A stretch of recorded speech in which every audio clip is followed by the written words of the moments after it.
নমস্কাৰ, মই বিষ্ণুপ্ৰিয়াই আপোনালোকক স্বাগতম জনাইছোঁ ডাকঘৰৰ মজিয়ালৈ। আবৃত্তি কৰিবলৈ লোৱা কবিতাৰ শিৰোনাম ৰত্নাকৰ, কবি নলিনীধৰ ভট্টাচাৰ্য। তাহানিতে আহে মোক কৈছিল, সোণতকৈও জীয়ন সোণালী, তাক তই মুচৰি পেলালি, চিৰাচিৰ কৰিলি চন্দন বনৰ দক্ষিণাৱৰী।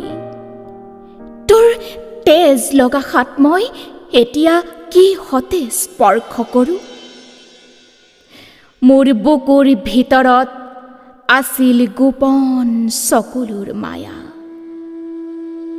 নিজৰ শিপাডালক বিচাৰি চোৱাৰ দিনা চকুলোৰ নিজৰা জিৰ জিৰকৈ বৈ আহিছিল। শুকবোৰ শ্লোক হৈছিল, ৰিব ৰিব মলয়াই আনিছিল পোহৰ। মোৰ সপোন চহৰত বাঁহী বাজিছিল, তোমালোকে অন্ধ পুৰুষিতক জোনাক পিন্ধাইছা, বুকুৰ আকাশ ভাঙি পেলাইছা। তাত সুখ নাই, শ্লোক জানো ওলাব?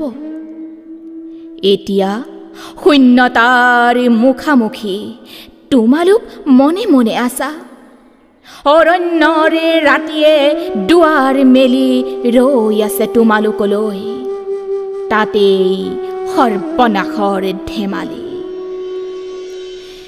ভিতৰৰ ঘাঁবোৰ দেখুৱাই দিবলৈ ধাত্ৰীও নাই, পাৰিবা জানো বিচাৰি ল'ব নিজৰ শিপাডাল?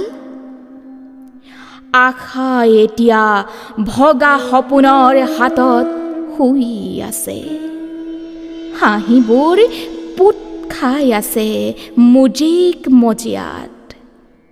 মই আকৌ আহিছোঁ, বোৱাই দিব খুজিছোঁ তোমালোকৰ বুকুৰ স্তব্ধ চকুলো। বুৱতী বিষাদে দিব নতুন শ্লোকৰ প্ৰতিমা আৰু বাঁহীৰ হাঁহিত ফুলা গোলাপৰ দিন। ধন্যবাদ।